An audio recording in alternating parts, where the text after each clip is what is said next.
And those gentlemen that use beauty products think that if our beauty products look good, they still look intact, or they're the right color or shade, then, you know, why get rid of them? Keep on using them. But cosmetics really do have a shelf life. And according to our next guest, old makeup can be surprisingly dangerous to the health of your skin.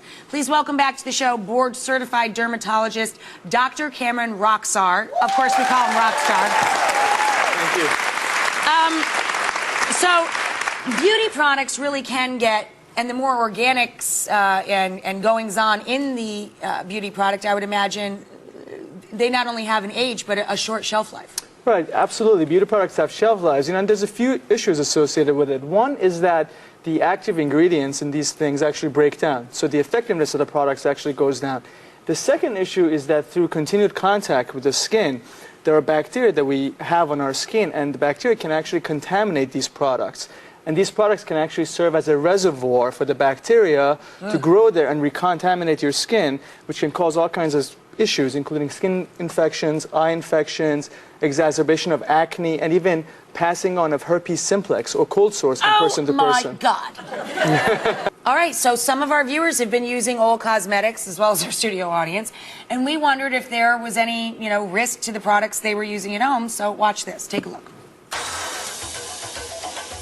My loofah happens to be older than my marriage to my husband. Gross. My loofah 1 year, my husband 7 months. When my husband found out when I purchased the loofah, he immediately ran out and bought his own because he was very disturbed about how long we've had it. I haven't replaced my loofah yet because this loofah doesn't smell, it's not dingy, and it has yet to fall apart. So in my mind, it's perfectly fine. Brandy might love it and think it's absolutely fine because it hasn't fallen apart yet, but I think it's kind of nasty. My loofah is my loofah, and I mean, that's my shower friend. Like, we're in there together. It does the job right, so why would I get rid of it? Whatever's in it, I love it. It's my mascara. It makes my eyelashes pop. It works for me every single time, and I will keep using it until the very, very end. I love my powder brush as much as I love chocolate. And I really love chocolate. I bought this brush in 1984, maybe 85. I had 2 babies. I raised my kids. I had several jobs, moved from one house to another. This brush has seen it all. I love the brush because it feels comfortable on my face. It contours everywhere it needs to go. I haven't replaced it because it still works fine as far as I'm concerned. Wow. All right. Brandy, Sarah, and Ellen are all in the front row. Please welcome them to our show. And I was just saying to Ellen that the brush looks really good. It's like huge, really cool. I could see her affection for it, and I asked her if she had ever washed it, because I think, you know, if you wash it, like, who cares? It's fine. Why get rid of it? It's a great brush. She said once. One time in like 20-something years. Maybe 10 years ago. One time 10 years ago. Okay, so we sent all of the products, the loofah, the watered-down mascara, bless your heart, like what I do with my dish soap, and the brush. How did you let the brush go, even to go to the lab? Was that tough? With difficulty. I realize now how much I miss it. Oh, because it's like your little whoopee blanket. Yes. So we sent them all out for testing. Are you guys at all nervous about what you might learn? Extremely. Yes, definitely. She's your loofah's your friend, and you seem really attached to your magic wand. I love my You mascara. really need your brush back. Yes. All right. Well, that's the best setup I've ever heard. When we come back, we're going to see what's living on all their stuff right after this. So we're back with our friend, Dr. Cameron Rokhsar, and we've been looking at the dangers of keeping our beauty products around past their prime. We sent 3 of our viewers' favorite objects of beauty. We had a loofah, and we had a mascara wand, and a blush brush that hadn't been washed in 10 years. We sent them off to a lab to be tested for bacteria, and we're about to see the results. First up is Brandy and her loofah, her little shower friend that she's had for a year. And she says, well, it still looks really great, because, Brandy, you bought it in black, buddy. Exactly. What are the results, Doc? So Brandy's showed actually two different organisms. No. The first bacteria is Acinetobacter. This bacteria is found in water and soil, and it really actually serves as an opportunistic infection in most individuals in the sense that when your immune system is down, it can actually get into your skin and cause wound infections and boils, and it's actually been cause of conjunctivitis as well. So she could get pink eye or literally the creeping crud from possible. her own loofah. Absolutely. Wow. And you know, in hospitals and immunocompromised patients, it can cause serious infections like septicemia, meningitis, pneumonia, urinary tract infections. And the problem with this bacteria is it's actually very hard to treat with antibiotics, very resistant.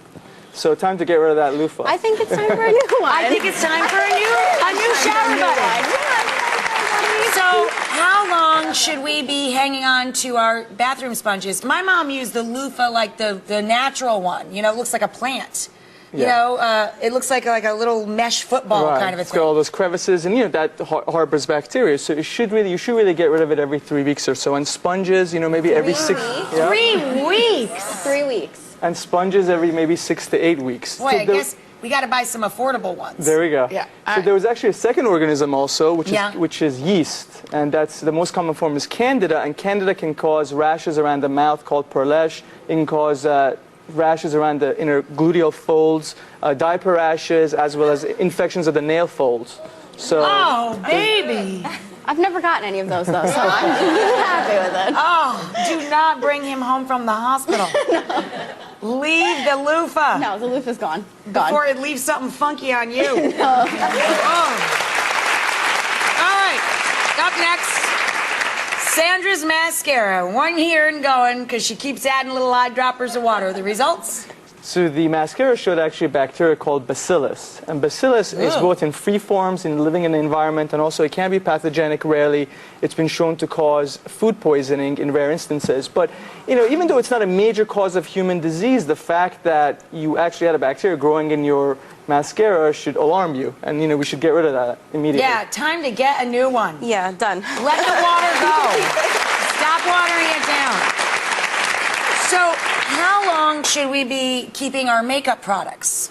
Well, you know, mascara actually probably happens to be one of the more germy kind of makeup products. Yeah, because it's got the juices, your eyes it's around filled the with eye, liquid, right? and you know, and it's watery, and a lot of people, from what I understand, actually put water in it. You know, and that's actually a bad move because bacteria likes water. They actually thrive in a watery environment. Don't do that no more. Mascara should be gotten rid of every 3 months.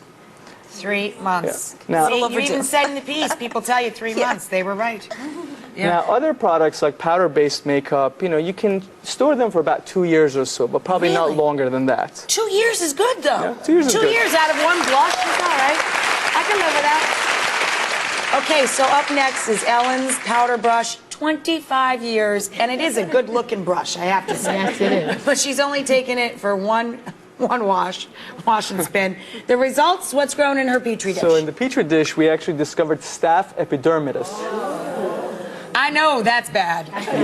So Staph epidermidis is also lives on our skin as normal flora, but it can be pathogenic. Yeah. It's implicated in soft tissue infections and cellulitis. It's been implicated in folliculitis or inflammation of the hair follicle, infection of the hair follicle. It's been implicated in conjunctivitis and blepharitis, infections around the eye. And also, you know, we all worry about acne. Staph epidermidis can cause exacerbation of acne, of pimples. So it's something that, you know, your brushes you got to get rid of. Lucky that I haven't had. Yeah, exactly. For 25 years, you must have some superhuman cells or something. I guess so. Now, listen, let me ask you. It is a nice-looking brush. Can she just wash it? Can you wash your Absolutely. brushes Yes, and keep them? That's what's recommended for you to actually wash your brushes. It's you know, recommended to you wash it at least once a week. And if you're using a liquid-based makeup, you know, like concealer or foundation, you should really try to wash it once a day. Okay, and can she use, I think she used it mostly for powders, It was correct? powder, yes. So once a week, and should she use whatever facial cleanser she uses, or what do you use to clean it? No, you can use basically soap and water to wash it. You know, the rinsing process is what's important. A small price to pay for a good friend.